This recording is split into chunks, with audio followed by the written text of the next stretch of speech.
Hola mis hermanos, muy buenas noches. Bueno, qué gozo el poder estar con ustedes en este inicio de semana. Espero que esta semana usted permita ser enseñado por nuestro Dios y que el domingo vaya usted a ofrecer fruto de alabanza que exprese su nombre. Esta noche vamos a meditar en un tema muy interesante con el cual la gente hoy en día está siendo confrontados con lo que dice y la verdad de lo que hace, y tarde o temprano, hermanos, debemos de darnos cuenta que todo sale a la luz. El devocional de esta noche se titula quien no lucha contra el pecado, ¿sí? con su pecado, tarde o temprano sucumbirá ante él. Eso es algo importante. Muchas personas dicen, hermanos, conocer a Dios, pero son esclavos y siguen siendo esclavos de sus pecados. Creo que no han entendido lo que es ser una nueva criatura, no saben diferenciar lo que es estar en Cristo.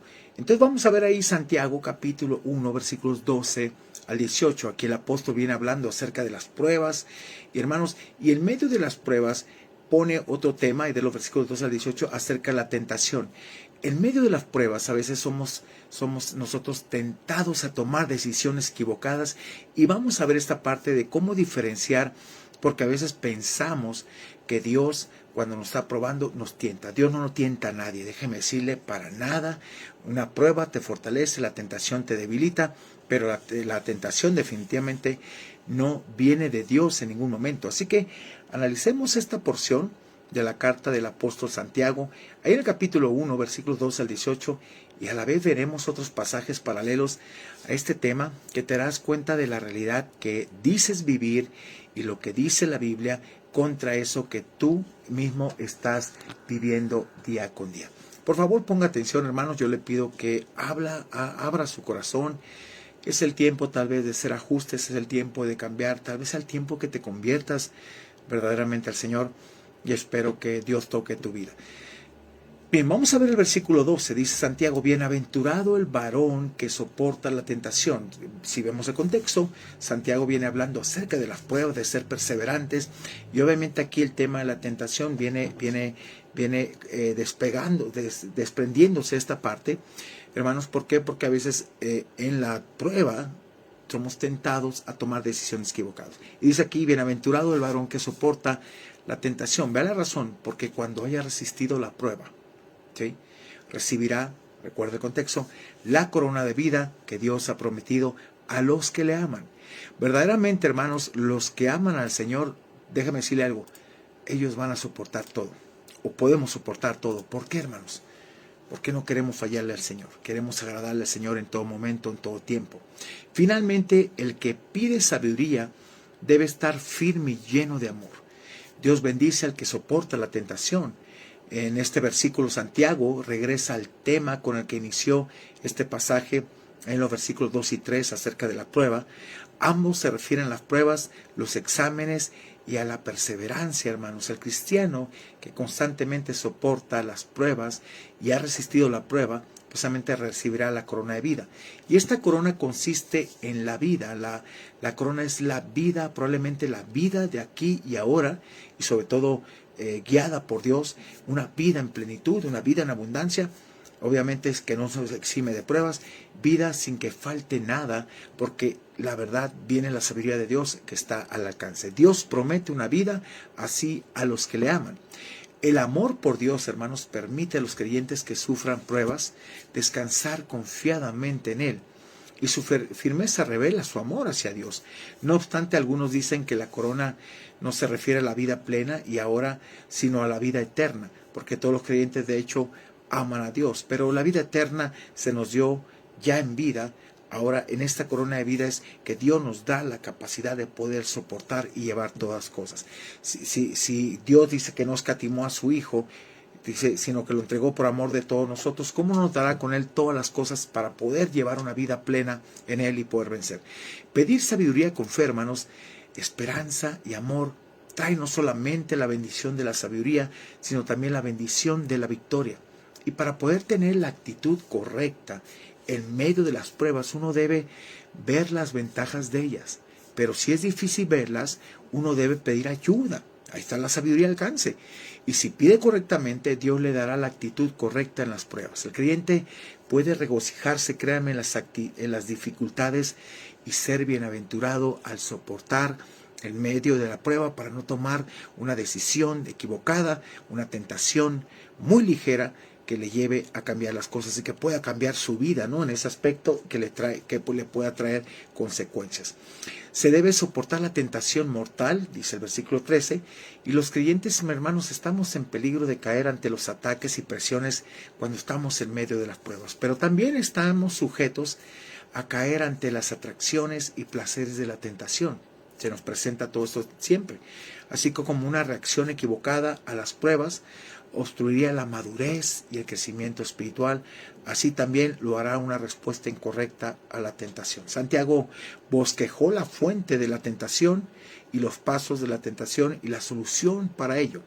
Vamos a ver aquí en el versículo 13, vamos a leer, hermanos, fíjense qué interesante, veamos la fuente de la tentación, versículo 13. Cuando alguno es tentado, dice, no diga que es tentado por Dios. Cuando dice no diga ni te pase por la cabeza, quítate ese pensamiento, porque Dios no tienta a nadie. Ahorita vamos a ver que Él no es tentable ante nada, ¿sí? No diga que es tentado de parte de Dios. Vea la razón, porque Dios no puede ser tentado por el mal. No hay nada que lo pueda tentar. Ni Él tienta a nadie. Es la verdad lo que está diciendo aquí. Santiago incluye una aguda reprensión para aquellos que encuentran excusas tan fáciles para su pecado. Ay, pero es que cedí. ¿Sabes qué? Y es que Dios, una vez un joven en un campamento me decía, pastor, es que Dios, mira cómo me pone la tentación con la muchacha. No, Dios no te pone nada. Es tu mente reprobada que no quiere aceptar las cosas, pero Dios no jamás te tentará. ¿Sí? Y precisamente busca excusas de su pecado, hermanos. ¿Para qué? Para librarse de la responsabilidad y dicen, fui tentado por Dios o de parte de Dios, denotando el origen, no solo el agente. Ahora déjeme decirle algo. Santiago deja muy en claro que Dios no puede ser tentado. No hay nada en Dios a lo cual pueda apelar el mal. Literalmente no es tentable Dios. No, nada lo puede tentar. Además, Él no tienta a nadie. Deja tus excusas, ¿no? A menudo Dios prueba, pero nunca tienta. Hay gente que hoy en día lo ha vencido tanto la tentación que está destruida, pero porque ellos mismos se dejaron ahí vencer. Y te lo voy a mostrar a la luz de la Biblia con lo que vamos a ver ahora, versículo 14, vea el contraste. Sino que cada uno, dice Santiago, es tentado cuando de su propia concupiscencia, su mal deseo carnal, es atraído y seducido. Hermanos, la fuente de la tentación está dentro de la persona, sencillo. Sí, todo entra por aquí, por los ojos. Por su propia concupiscencia, codicia o deseo interno es atraído y seducido. Este deseo interno conduce a la persona al igual que un pez es sacado de su escondedero y después inducido. Cuando le ponen carnada, atrapamos el pez con carnada y se saca de la trampa. Y de ahí a la muerte.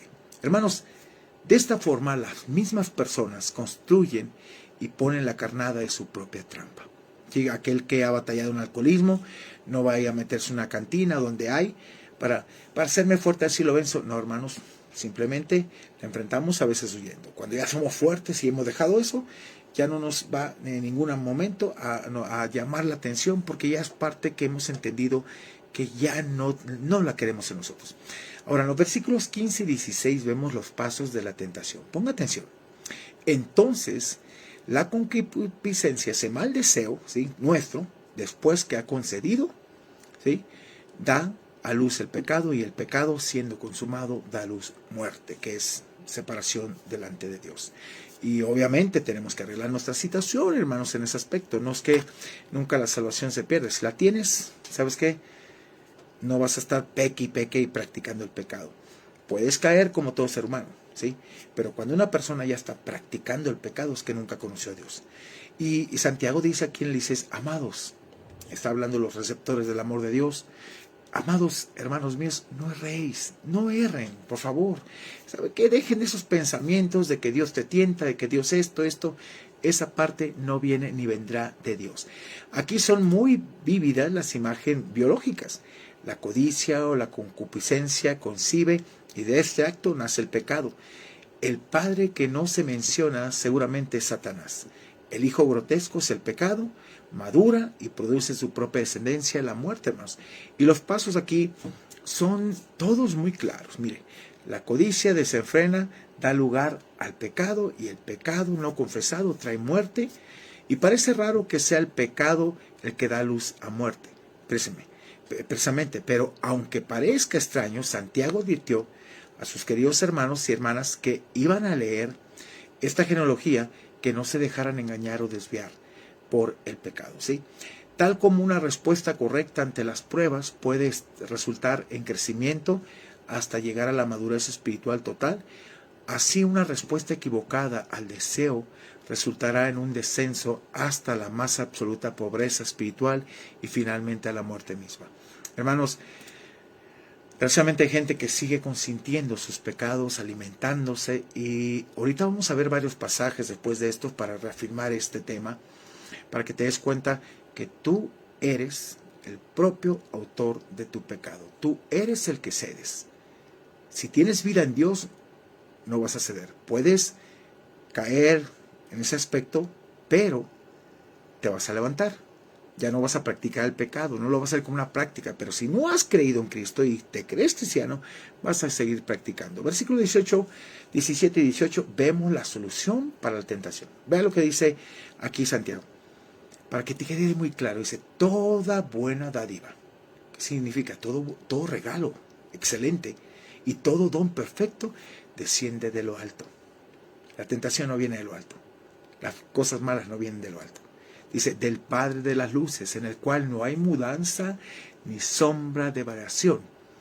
Dice el 18, Él de su voluntad nos hizo nacer por la palabra de verdad, nos regeneró, nos dio vida para que pudiéramos creer, tenemos vida espiritual.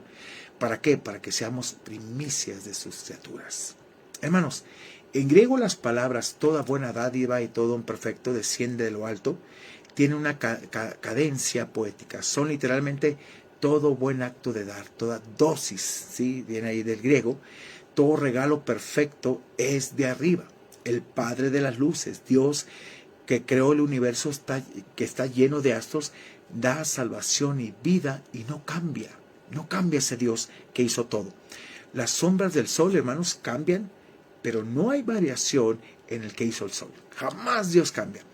Y en agudo contraste con la escena de muerte que resulta del deseo descontrolado, se encuentra la brillante escena de la nueva vida que emana de la palabra de Dios.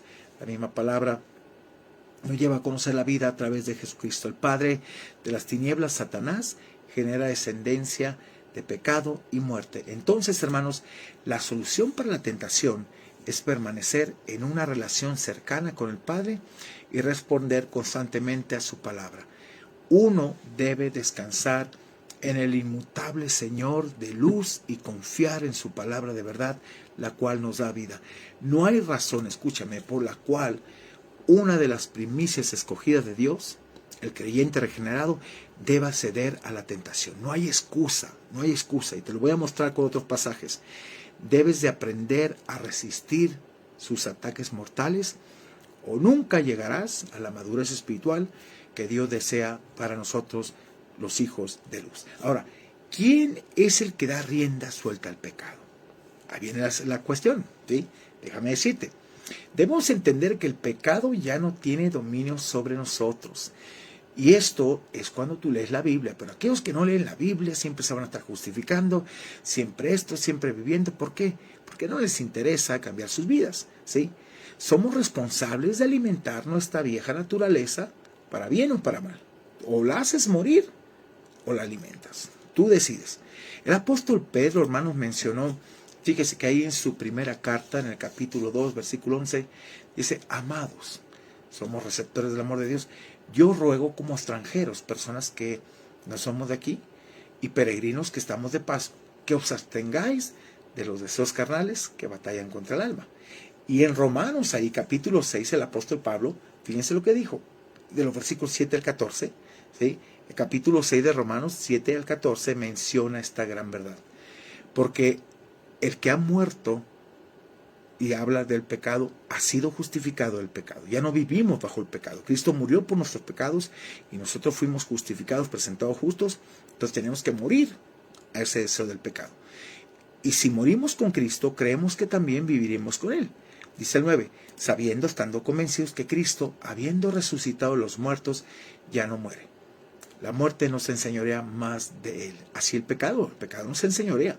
Y dice el 10, porque en cuanto murió, al pecado murió una vez por todas. Mas en cuanto vive, para Dios vive. Nosotros también, hermanos, para Dios vivimos. Tenemos vida, morimos al pecado, pero vivimos en Dios. Así también vosotros, dice aquí Pablo. Fíjense, esta es la palabra clave. Consideraos muerto al pecado. Tú tienes que considerarte como una persona que está completamente fría en ese aspecto, ¿sí? Inerte tu cadáver para ceder al pecado. Considérate como un muerto. ¿Cómo está una persona? Ya no tiene vida. Por más que lo muevas o algo, no te va a hablar nada. Pues así considera el pecado. Muertos al pecado, pero ve al contraste, pero vivos para con Dios en Cristo Jesús, Señor nuestro. Fíjese, aquí el 12 al 14, vamos a ver una clave muy importante. Tú le das rienda suelta al pecado. Tú lo entronizas, tú lo pones en el lugar que tú quieres. Ve al mandato, no reine. Tu corazón está limpio, libre del Señor. Bueno, pues no reine, no entronices otra vez el pecado en vuestro cuerpo mortal, de modo que lo obedezcáis con sus concupiscencias o malos deseos. ¿Sí? Ni tampoco presentéis vuestros miembros, todo lo que es tu cuerpo, ¿sí?, como instrumentos de iniquidad, sino, el contraste, presentaos vosotros mismos a Dios como vivos de entre los muertos y vuestros miembros a Dios como instrumentos de justicia, que Dios quiere que te use grandemente y que eres un instrumento que ha sido limpiado. Ahora, vea la razón del 14. Vea, porque el pecado no se enseñará de vosotros. El pecado no tiene dominio, tú se lo das. Tú porque quieres. Muchos hoy están caídos, tumbados ahí, destrozaron sus vidas, su familia, ¿y sabe por qué? Porque estuvieron coqueteando con el pecado. Dice Proverbios, ¿tomará el hombre brasas en su pecho, en sus manos, sin que se queme? No, mis hermanos, es imposible. Haz la prueba. Tú que si quieres seguir pecando, bueno, haz la prueba. Prende carbón, tómalo y póntelo en el pecho. A ver si no te vas a quemar. Una quemadora tremenda. ¿Sí? Hermanos, aquí nos dice, fíjate lo que nos dice el 14, porque el pecado no se enseñará de vosotros. ¿Y sabe por qué? Dice, pues no estás bajo la ley, sino bajo la gracia. Cuando tú entiendes la gracia, vas a dejar, en verdad, de darle rienda suelta al pecado. Pero cuando no, vas a hacer de la gracia una desgracia en tu vida. Y la desgracia es que te va a llevar a perderlo todo. El pecado es muy sutil, escúchame. Pero cuando te pasa Satanás la factura, aguas, ten cuidado, ¿ok? Creo que la Biblia es bastante clara, hermanos. Déjeme decirte algo que he entendido como pastor. Si hay vida espiritual en ti, vencerás. Si no, tú eres esclavo todavía del pecado. Debemos entender que al conocer a Cristo, el Señor nos libera de la esclavitud del pecado. En el Evangelio según San Juan, ahí en el capítulo 8, versículo 36, fíjese lo que menciona. Así que, si el Hijo os libertare, si el Hijo te ha perdonado, si lo has aceptado, no en tu corazón, en arrepentimiento, que Él vino a morir por tus pecados, si Él te ha libertado de todo eso y te ha perdonado, seréis verdaderamente libres. Si no, sigues atado al pecado. Muchos en este tiempo, hermanos, se van a alejar del Señor y se están alejando. Yo lo veo en la iglesia. Y han estado consintiendo pecados que le están saliendo a la luz increíblemente. Ya no es mi culpa ahí, tú tomaste la decisión, ¿sí? Y se van a estar alejando debido a su pecado. No soportan la realidad de sus vidas, ya que nunca tuvieron un conocimiento de Dios, y el Señor sacará a la luz las obras de muchas personas con una sencilla razón. Escúchela, por favor. Porque todo aquel que hace lo malo aborrece la luz y no viene a la luz para que sus obras no sean reprendidas. Mas el que practica la verdad viene a la luz para que sea manifiesto que sus obras son hechas en Dios. Así de claro, ¿no cree? Le invito a orar. Padre, gracias. Te damos por este día. Gracias porque en verdad nos ayudas a entender a través de tu palabra que tú nos libras de tantas cosas. Padre, podemos ser necios en muchas ocasiones y estar coqueteando con el pecado, pero tarde o temprano nos alcanza. y los estragos que vamos a vivir son muy fuertes. Podemos perderlo todo por un momento de placer, podemos perder tantas cosas, pero las perdimos, Señor, porque nunca dejamos el pecado. Estuvimos ahí todo el tiempo. Te pedimos perdón, Señor, si hemos pecado, queremos regresar a ti. Tú no puedes ser tentado, nada te tienta. No pienses, pues, que el Señor te tentó en ningún momento. Dios te prueba, pero nunca te tentará. Quita ese concepto equivocado y renuncia al pecado y ven a la luz, para que tus obras sean expuestas verdaderamente, que están hechas en Cristo y no en las tinieblas. Señor, te pedimos perdón. En verdad hay gente que necesita reconocerte como tu único suficiente Salvador, pero un arrepentimiento total de todos sus actos pecados y de todo aquello, Padre, que ha permitido y que en verdad no te ha conocido. Dale la oportunidad de conocerte, la oportunidad de ser transformados, cambiados y, Padre, en verdad, de ser tus hijos. Todo aquel que no le conoce, yo le invito esta noche, en verdad, que se arrepienta de sus pecados, que le diga a Cristo que perdone su vida, que reconoce que ha pecado, que reconoce que necesita y que está arrepentido de todos sus pecados y que reconoce a Cristo, que Él es el único Salvador que lo puede ayudar y darle vida, pero en total arrepentimiento. Gracias, Dios, por tu amor, por tu bondad y tu misericordia. En el nombre de Jesús, amén y amén. Mis amados hermanos, soy el pastor Roberto Zamora. Es un gusto poder estar contigo. Soy pastor de la Iglesia Bíblica Amat. Un gusto, la verdad, iniciar la semana contigo con este devocional. Hermanos, de verdad, busca al Señor. Buscad a Dios mientras pueda ser hallado. Mucha gente está desertando las filas y perdónenme, pero el Señor viene pronto. Agradeces, a veces tienes que agradecer a Dios. ¿Sabes qué, Señor? Tú estás limpiando tu iglesia, tú estás sacando a la luz realmente lo que no son tuyos. Señor, pues eres tú. Él viene, acuérdese, no por una iglesia numerosa, Él viene por una iglesia sin tacha ni arruga. Sí, sin mancha ni arruga delante de su presencia. Así que le animo a que deje ya de estar jugando con el pecado, que deje ya de estar, de verdad, coqueteando, hermanos, con cosas que lo van a alcanzar y lo pueden destruir. No destruya su vida. ¿Verdad? No sea infantil, hermanos. No valore otras cosas más que su vida, más que su familia, más que sus hijos. No. Más que su esposa. No pierda nada por un plato de lentejas. No venda eso. Que Dios le bendiga. Lo veo mañana si Dios nos permite. Gracias.